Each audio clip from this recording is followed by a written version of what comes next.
یہاں سے آئیے.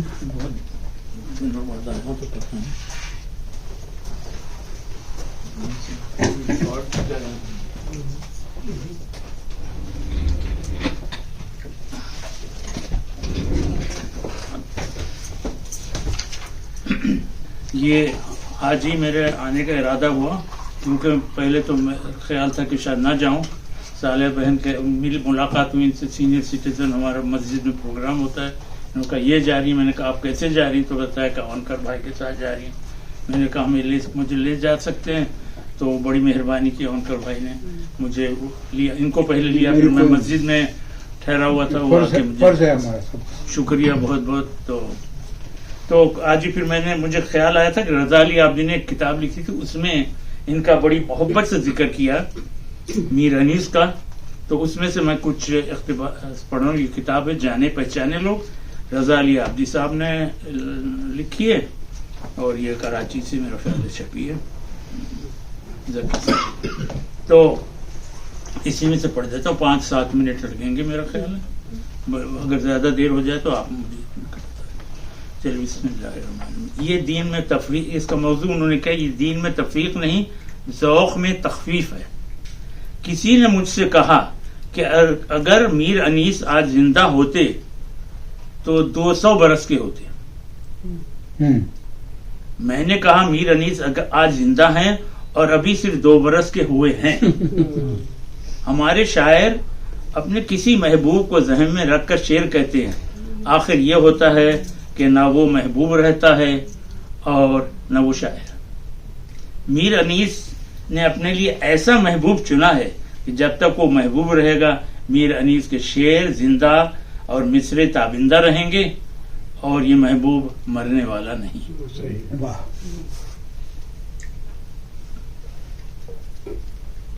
مرثیہ کہنے کی روایت کب سے چلی آتی ہے کہنا مشکل ہے. کیا عجب کہ جب کربلا سے قیدی شام لائے گئے ہوں گے اور انہوں نے راہ میں ملنے والوں کو اپنے دکھوں کی داستان سنائی ہوگی، مرثیہ گوئی کی بنیاد اسی وقت پڑ گئی ہوگی. بہرحال جب اردو زبان نے آنکھ کھولی اور دہن کھولا، اللہ محمد اور آل محمد کے ذکر سے کھولا. چنانچہ دکن میں لاجواب مرثیہ کہا گیا. کہنے کا یہ انداز دلی پہنچتا تھا سو پہنچ کر رہا.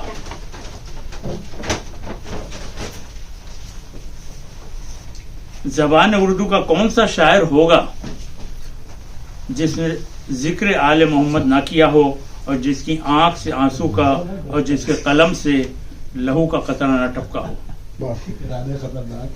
انیس کے بزرگ دلی ہی سے اٹھ کر فیض آباد گئے، جہاں اس روز قدرت نے ضرور تبسم کیا ہوگا، جس روز میر خلیق کے گھر میں اس بچے کی ولادت ہوئی ہوگی جس کے بارے میں میں کہتا ہوں ابھی صرف 200 برس کا ہے. میر انیس میر خلیق کوئی 45 برس کے تھے اور غزل کے بعد مرثیے کو بام عروج تک پہنچا چکے تھے کہ خدا نے یہ فرزند دیا. باپ نے بیٹی کی تربیت کا جو اہتمام کیا، اس میں ادبی تہذیبی اور مذہبی ماحول کو پیش نظر رکھا جس میں انیس کو زندگی گزارنا تھی. چنانچہ انیس کے لیے جو استاد چنے گئے، ان میں مشہور شیعہ عالم مولوی میر نجف اور سرکردہ سنی عالم مولوی حیدر علی شامل تھے. دیکھیے کتنی اچھی بات ہے، شیعہ بھی پڑھا رہے تھے اور انہیں سنی بھی. شعر کی تربیت کے لیے انیس کو ناسک کی خدمت میں بھیجا گیا، جو اس وقت اردو زبان کے سب سے بڑے شاعروں میں شمار ہوتے تھے. انیس کا تخلص حزیں تھا، ناسک نے اسے منسوخ کر دیا. انہوں نے نیا تخلص انیس تجویز کیا. استاد کے سائے میں انیس نے غزلیں کہیں، لیکن شعر و سکون کا اگر کوئی خدا ہے تو اسے کچھ اور ہی منظور تھا، جس نے انیس کی راہ مرثیہ گوئی کی سمت موڑ دی.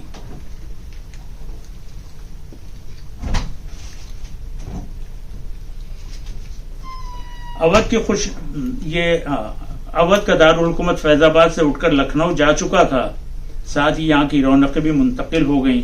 خوشحالی اور قدردانی وہاں ٹوٹ کر برس رہی تھی اور ایک خلقت لکھنؤ کی جانب چلی جاتی تھی. انیس فیض آباد میں مرثیہ کہتے اور پڑھتے رہے. لکھنؤ میں دبیر کی مرثیہ گوئی کا ڈنکا بج رہا تھا. لہذا انیس فیض آباد سے لکھنؤ جاتے اور مرثیہ پڑھ کر لوٹ جاتے، مگر زبان پر انہیں جیسی قدرت حاصل تھی، ان کے کلام میں جو قوت تھی، ان سے بڑھ کر جو پڑھنے کا کمال انہیں حاصل تھا، اسے دیکھ کر اہل لکھنؤ نے ذوق در شوق ان کی مجلسوں میں جانا شروع کیا اور دیکھتے دیکھتے میر انیس مرزا دبیر کے مد مقابل بن گئے۔ لکھنؤ کے لٹنے سے انیس کے کلام میں کچھ اور تاثر بھر دیا۔ ایک کہیں شہر لٹ جاتا ہے تو اس کے باشندوں میں بڑا درد آ جاتا ہے، تو شہر کے اجڑنے نے سننے والوں کے دلوں کو اور رقیق کر دیا۔ عالم یہ تھا کہ انیس ممبر پر بیٹھے مصاحب پڑھ رہے ہیں، کبھی آواز کا اتار چڑھاؤ دلوں پر اثر کرتا ہے، ناگاہ چشم و آبرو کے ایسے اشارے کرتے کہ گریہ کرتے ہوئے لوگ اپنی آنکھیں بند نہیں ہونے دیتے کہ کہیں کوئی اشارہ دیکھنے سے رہ نہ جائے۔ یک لخت بدن کو ذرا سی جنبش دیتے کہ سننے والے کے سامنے منظر گھومنے لگتے۔ یہ بات تو مشہور ہے کہ انیس کے پڑھنے کی خوبی یہ بھی تھی کہ جو کچھ بھی کہتے ہر طرف اس بات کی تصویر سے کھنچ جاتی۔ کہیں لفظ دش اس خوبی سے ایسا کھینچا کہ شاد عظیم آبادی کے بقول وسط دشت آنکھوں میں پھر گئی۔ ایک مجلس انیس نے جب یہ مصرع پڑھا،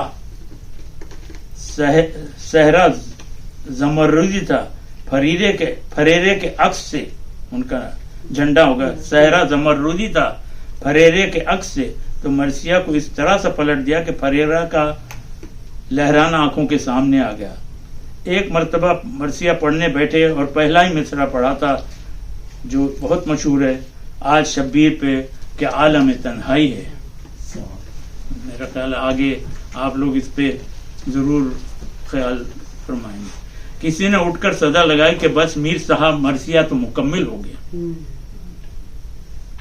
آج سوچتا ہوں تو خیال آتا ہے کہ انیس یہ شعر کس خوبی سے پڑھے ہوں گے کہ جب ایک راہگیر لٹے ہوئے میدان کربلا سے گزرا اور امام سے سارا واقعہ سننے کے بعد اصرار کیا کہ میں اپنا نام تو بتائیے، اس پر امام مظلوم کا یہ جواب لوگوں نے انیس کی زبانی سنا ہوگا تو خدا جانے کیا کیفیت ہوئی ہوگی۔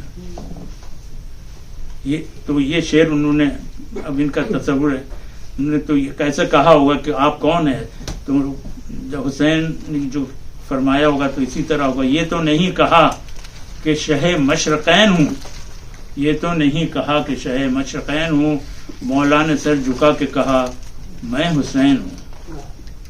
اور جب حضرت حر نے اپنے امام حسین کی گود میں دم توڑتے ہوئے یہ کہا ہوگا کوچ نزدیک ہے اے بادشاہ عرش نشین، لیجئے تن سے نکلتی ہے میری جان حزین، بات اب تو زبان سے نہیں کی جاتی ہے، کچھ اڑا دیجئے مولا مجھے نیند آتی ہے۔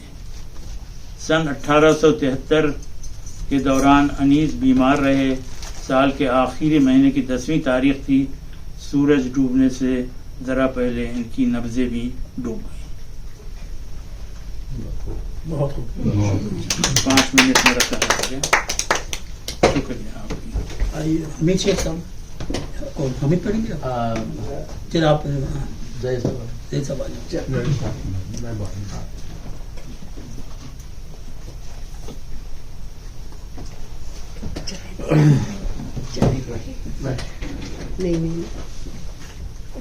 نظر نہیں آ رہی، چائے نظر نہیں آ رہی۔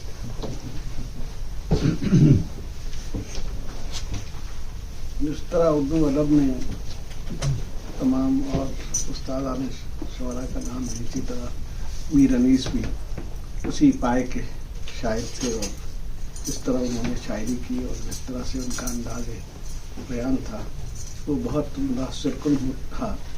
یہ بات اس طرح سے ہے کہ وہ مشہور تو زیادہ مرثیہ نگاری کے حوالے سے ہیں، لیکن ان کی عام شاعری بھی بہت زبردست تھی، اور میرا خیال ہے اس میں بات مزید ہوگی، لیکن میں چاہتا ہوں کہ تھوڑی سی ان کی غزل کے متعلق، تو اگر وہ مرثیہ کے بجائے غزل کو اظہار رویہ بناتے تب بھی ان کا شمار بڑے شاعروں میں ہو سکتا تھا۔ غزل پر توجہ نہ دینے کے باوجود ان کے کئی شعر خاص و عام کی زبان پر ہیں، جیسے خیال خاطر احباب چاہیے ہردم، انیس ٹھیس نہ لگ جائے آپ دونوں کو خیال خاطر احباب چاہیے ہردم، انیس ٹھیس نہ لگ جائے آپ گینوں کو، انیس دم کا بھروسہ نہیں ٹھہر جاؤ، چراغ لے کے کہاں سامنے ہوا کے چلے۔ تو انیس کا کلام اپنی فصاحت، بلاغت، منظر نگاری اور زبان کے ساتھ ان کے خلاقانہ برتاؤ کے لیے ممتاز ہے۔ وہ ایک پھول کے مضمون کو 100 طرح پر باندھنے پر قادر تھے۔ ان کی شاعری اپنے عہد کی نفیس زبان اور تہذیب کے آئینہ دار ہے۔ انہوں نے مرثیے کی تنگنائی میں گہرائی سے غوطہ لگا کر ایسے بیش بہا گوہر نکالے جن کی اردو مرثیے میں کوئی مثال نہیں ملتی۔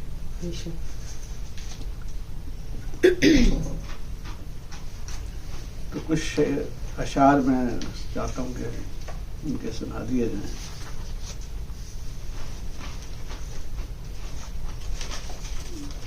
عاشق کو دیکھتے ہیں دوپٹے کو تان کر، عاشق کو دیکھتے ہیں دوپٹے کو تان کر، دیتے ہیں ہم کو شربت دیدار چھان کر، عاشق کو دیکھتے ہیں دوپٹے کو تان کر، دیتے ہیں ہم کو شربت دیدار چھان کر، تمام عمر اسی احتیاط میں گزری کہ آشیاں کسی شاخ چمن پہ بار نہ ہو، تمام عمر اسی احتیاط میں گزری کہ آشیاں کسی شاخ چمن پہ بار نہ ہو، تمام عمر جو کی ہم سے بے رخی سب نے، تمام عمر جو کی ہم سے بے رخی سب نے، کفن میں ہم بھی عزیزوں سے منہ چھپا کے چلے، تمام عمر جو کی ہم سے بے رخی سب نے، کفن میں ہم بھی عزیزوں سے منہ چھپا کے چلے، اشک کے غم دیدے پرنم سے سنبھالے نہ گئے، اشک کے غم دیدے پرنم سے سنبھالے نہ گئے، یہ وہ بچے ہیں جو ماں باپ سے پالے نہ گئے۔ واہ واہ واہ واہ، کیسا اشک کے غم دیدے پرنم سے سنبھالے نہ گئے، یہ وہ بچے ہیں جو ماں باپ سے پالے نہ گئے،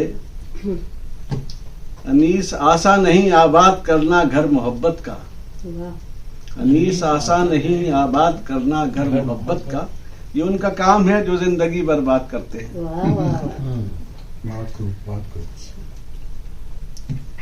گلدستہ مانی کو نئے ڈھنگ سے باندھوں، گلدستہ مانی کو نئے ڈھنگ سے باندھوں، ایک پھول کا مضمون ہو تو 100 رنگ سے باندھوں، انیس دم کا بھروسہ نہیں ٹھہر جاؤ، چراغ لے کے کہاں سامنے ہوا کے چلے، گرمی سے مضطرب تھا زمانہ زمین پر، بن جاتا تھا جو گرتا تھا دانا زمین پر، لگا رہا ہوں مضامین نو کے پھر انبار، لگا رہا ہوں مضامین نو کے پھر انبار، خبر کرو میرے خربن کو خوشا چینوں کو، سوائے خاک کے باقی اثر نشاں سے نہ تھے، زمین سے دب گئے دبتے جو آسمان سے نہ تھے، زمین سے دب گئے دبتے جو آسمان سے نہ تھے، خاک سے ہے خاک کو الفت تڑپتا ہوں انیس، خاک سے ہے خاک کو الفت کو ترستا ہوں انیس، کربلا کے واسطے میں کربلا کے لیے، میں کربلا کے واسطے میں کربلا میرے لیے، کربلا کے واسطے خاک سے ہے خاک کو الفت تڑپتا ہوں انیس، کربلا کے واسطے میں کربلا میرے لیے، کربلا کے واسطے میں کربلا میرے لیے، کربلا کے واسطے میں کربلا میرے لیے، کریم جو تجھے دینا ہے بے طلب دے دے، کریم جو تجھے دینا ہے بے طلب دے دے، فقیر ہوں پر نہیں عادت سوال مجھے، فقیر ہوں پر نہیں عادت سوال مجھے، تو سراپا اجر اے زاہد میں سر تاپا گناہ، تو سراپا اجر اے زاہد میں سر تاپا گناہ، باغ جنت میں تیری خاطر، باغ جنت میں تیری خاطر کربلا میرے لیے، باغ جنت میں تیری خاطر کربلا میرے لیے. پتہ نہیں کچھ اس کی سمجھ نہیں آتی. چھائے پھولوں سے بھی صیاد تو آباد نہ ہو، وہ قفس کیا جو تہے دامن صیاد نہ ہو. تو بس میرے خیال ہے اتنے بہت اچھے. تم کرو. میں اور پاس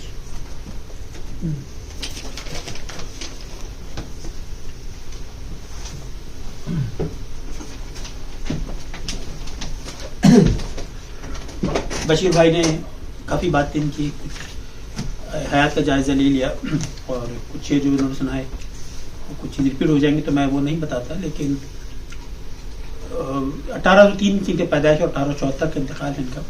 تو ان کا جو دور دیکھیے زیادہ کنٹمپریری ان کے مرزا دبیر تھے، لیکن غالب کے زمانے کے تھے، غالب کے کنٹمپریری تھے، ذوق کے کنٹمپریری تھے. دوسرے سب میں آ جائیں تو بہادر شاہ ظفر یہ انہی کے تھے.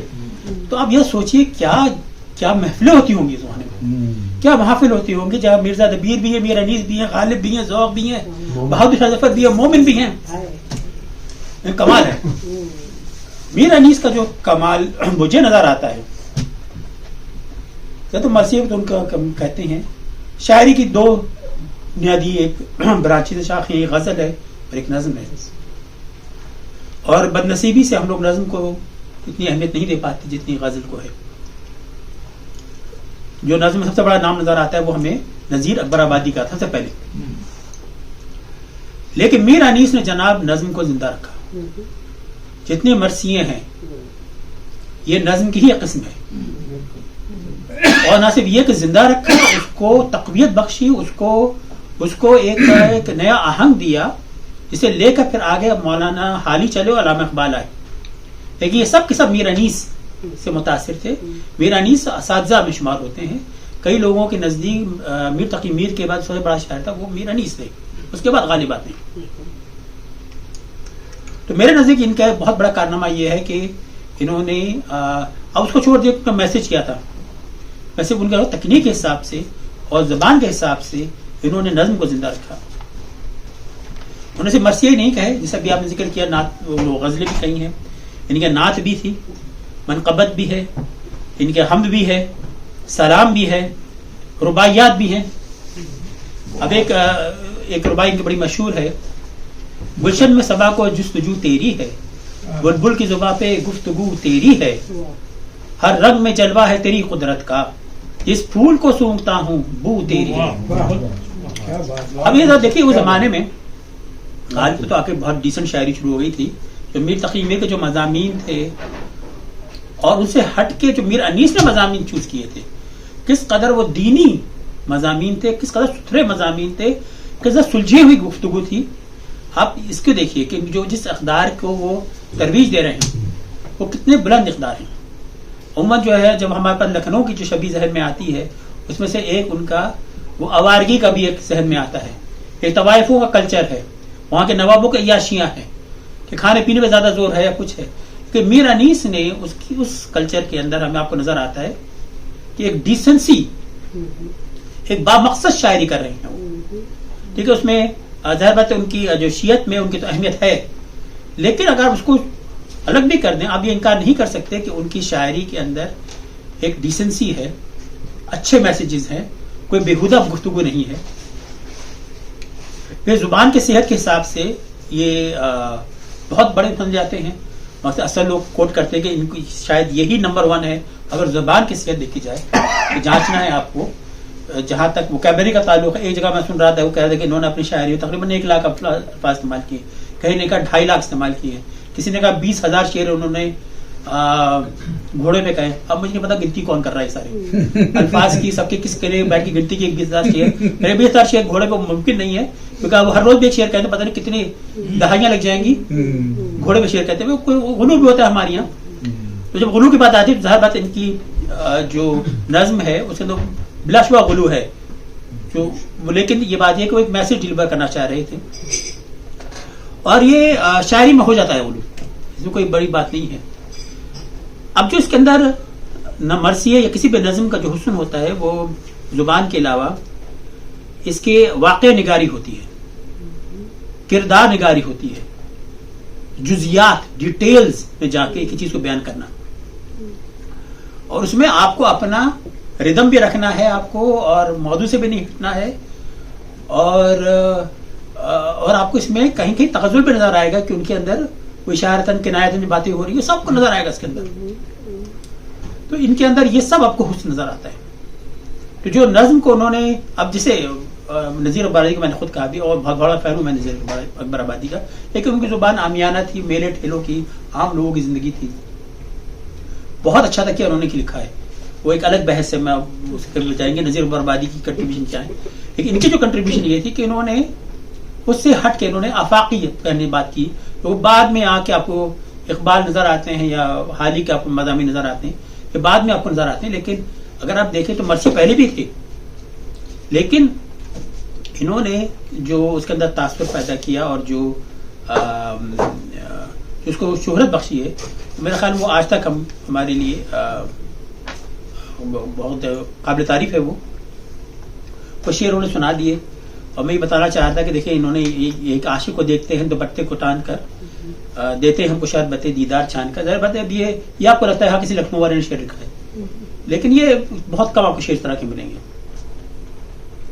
اور جب وہ انیس چھیڑنا لگ جائے آپ تینوں کو, اب یہ تو مطلب یہ تو ہمارے یہاں ایک زبر مثل کے طور پہ استعمال ہوتا ہے. اتنا زبردست مصرع ہے, اور یہ کوئی مرثیے کا نہیں ہے. یہ ان کا جو ہے میں ایک کچھ 3 بار آپ کو سنا رہا ہوں. میں روز عاشور میدان کربلا میں نماز صبح کا منظر, آپ اس میں دیکھیے منظر کشی کتنے الفاظ کا استعمال اور منظر کشی. روز عاشور میدان کربلا میں نماز صبح کا منظر, طے کر چکا جو منزل شب کاروان صبح, ہونے لگا افق سے ہویدا نشان صبح, گردوں سے کوچ کرنے لگے اختران صبح, ہر سو ہوئی بلند صدائے اذان صبح, پنہان نظر سے روئے شب تار ہو گیا, عالم تمام مطلع انوار ہو گیا. تھی دشت کربلا کی زمین رش کے آسماں, تھا دور دور تک شب مہتاب کا سما, پھٹکے ہوئے ستاروں کا ذروں پہ تھا گما, نہرے فرات بیچ میں تھی مثل کہکشاں, سرسبز جو درخت تھا وہ نخل طور تھا, صحرا کے ہر نہال کا سایہ بھی نور تھا. کیا خوبصورت الفاظ ہے, دیکھ رہا آراستہ سفید تھی کہ قرآن کھلا ہوا. اب یہ کہ کسی آپ مثال دیکھیے, آراستہ سفید تھی کہ قرآن کھلا ہوا, بسم اللہ آگے جیسے یوں تھا وہ مقتدا, بسم اللہ آگے جیسے یوں تھا وہ مقتدا, اور مقتدی تھے سب عقب شاہ کربلا, مصحف کے جس طرح سے ہوں سطرے جدا جدا. اور کیا مثال دیکھیے آپ اس میں, اور دیکھیے مقتدا اور مقتدی کا استعمال بھی دیکھیے آپ میں, اور قرآن کھلا, اور پھر کہہ رہے مصحف کی جس طرح ہوں سطرے جدا جدا, جیسا امام ویسے ہی ابرار فوج تھی, ہر صف خدا کے نور کے دریا کی موج تھی. جناب یہ ان کے جناب یہ حسن ہے کہ کس طرح منظر کشی کرتے ہیں اور کیا الفاظ پہ ان کا بہت شکریہ.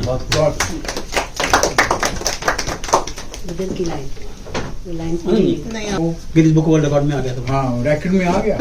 بعد میں کسی نے چیلنج کیا کہ آپ کو پتا ہے کہ وہ اگر روز ایک گانا ریکارڈ کریں تب بھی تو ان کو 100 سال لگیں گے 35,000 کرنے میں. پھر انہوں نے کہا اصل وہ آشا کا ریکارڈ تھا وہ. You have to respect.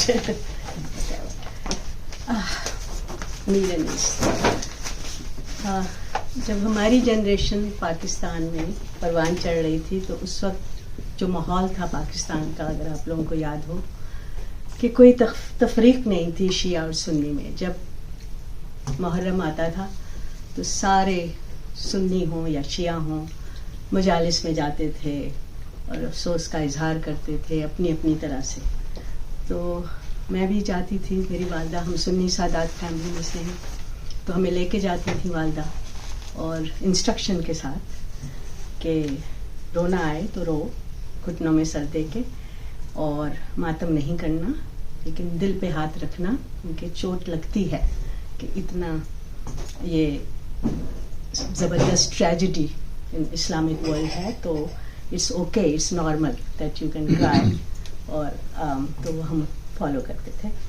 تو خیر جب بڑے ہوئے تو پھر نہیں جانا ہو سکا، دادی نے منع کر دیا کہ شیعہ فیملی سے رشتے آ رہے ہیں تو گھر بیٹھو.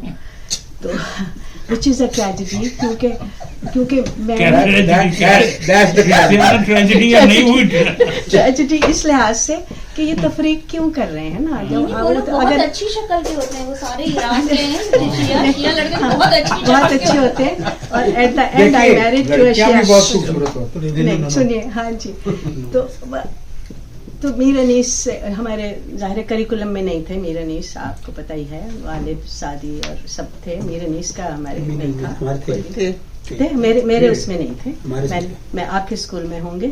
تو میر انیس کا کہاں نام سنا، ہم لوگ جاتے تھے، سب سے اچھی مجلس ہوتی تھی راحت کاظمی کے گھر، اور وہاں پر جو خواتین آتی تھیں جو مرثیے پڑھتی تھیں ان کی ایجوکیشن لیول نہیں تھا. مجھے پتا تھا کیونکہ جاننے والے تھے، میں ان سے پوچھ لیتی تھی. And I was only ten ager تھی میں کالج جانے سے پہلے. تو لیکن وہ میر بابر علی انیس کا کہہ کے پڑھتی تھیں. انہوں نے میمورائز کر لیا تھا. ان کی ادائیگی دیکھی کہ انہوں نے اپنے دل سے وہ پڑھا. تو آئی واز ریئلی امپریس کہ بھئی یہ اس طرح ہوتا ہے کہ بھئی کوئی تعلیم نہیں ہے، ان کا کوئی کریکولم نہیں تھا، ان کے پاس شاید ہائی اسکول بھی مشکل سے ہو، لیکن بڑی خوبصورتی سے وہ پڑھتی تھیں.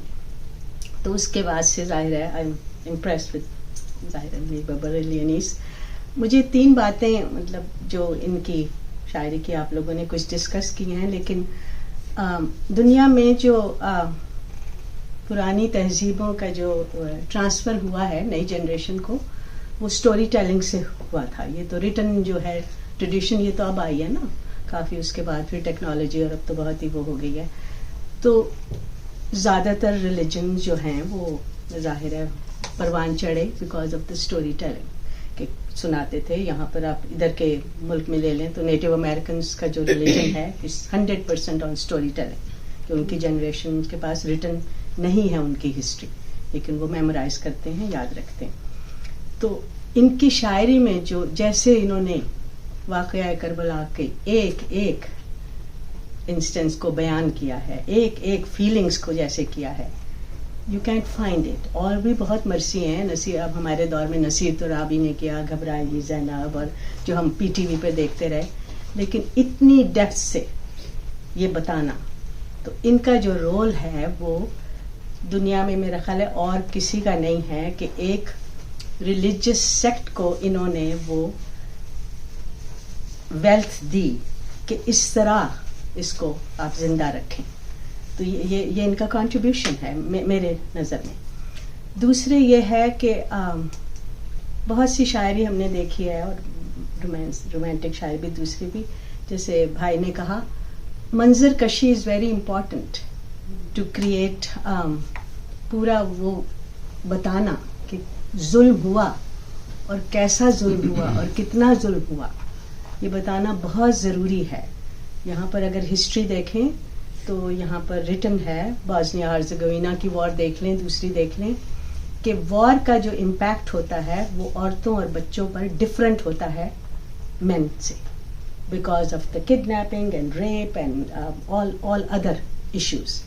اور وہ تو یہاں آل رسول کے بات کر رہے ہیں کہ ان پہ ظلم ہوا ہے، اور اس کو بیان کرنا ان کے لیے بھی کتنا ڈیفیکلٹ ہوگا ایز اے ہیومن بینگ.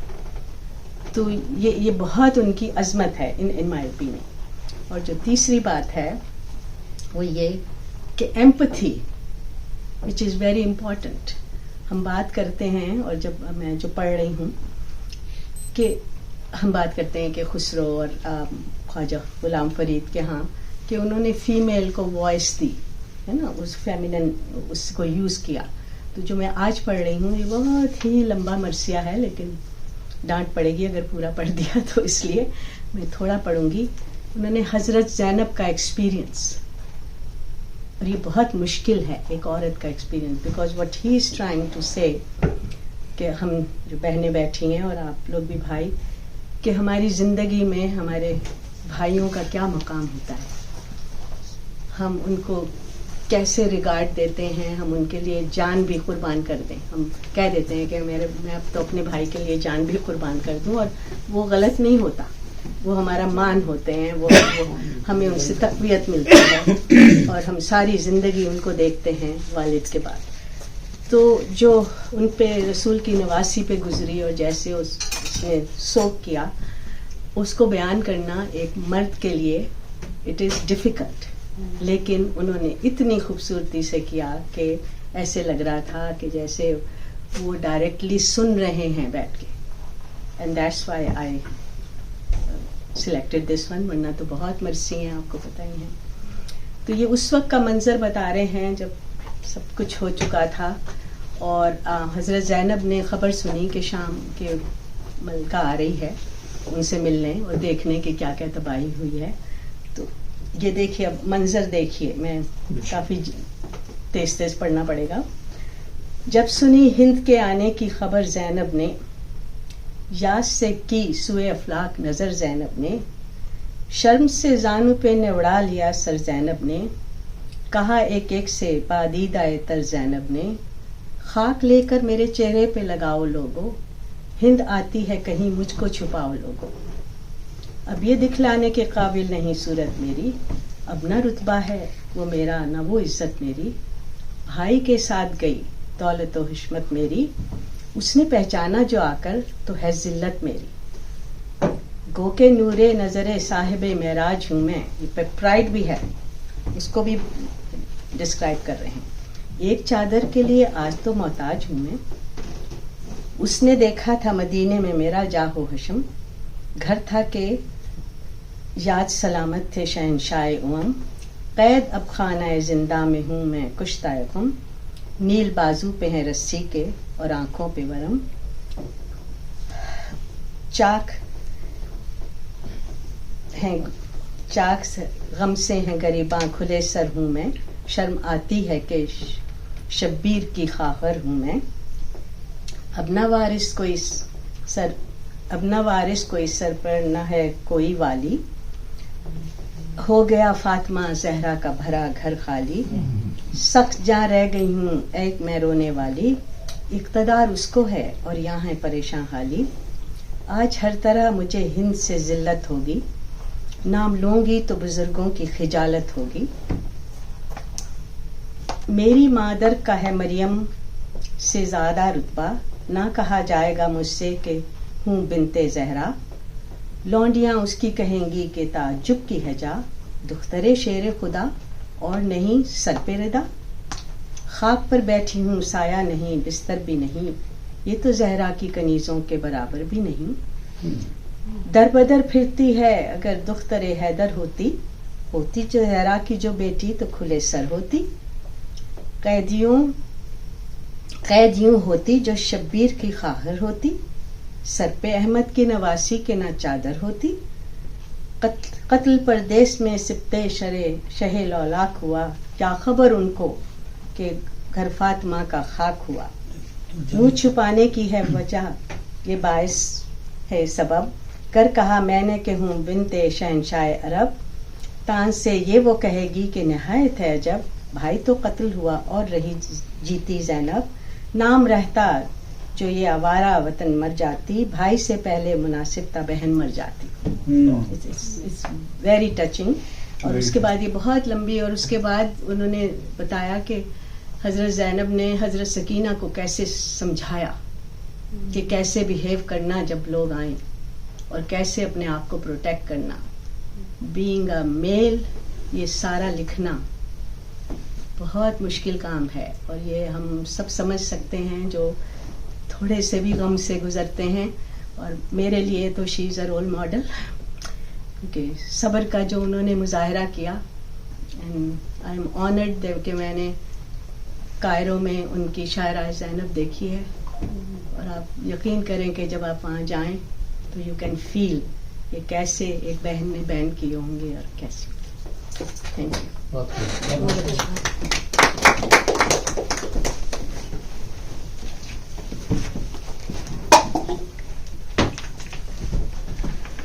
السلام علیکم. میں پہلی دفعہ اس محفل میں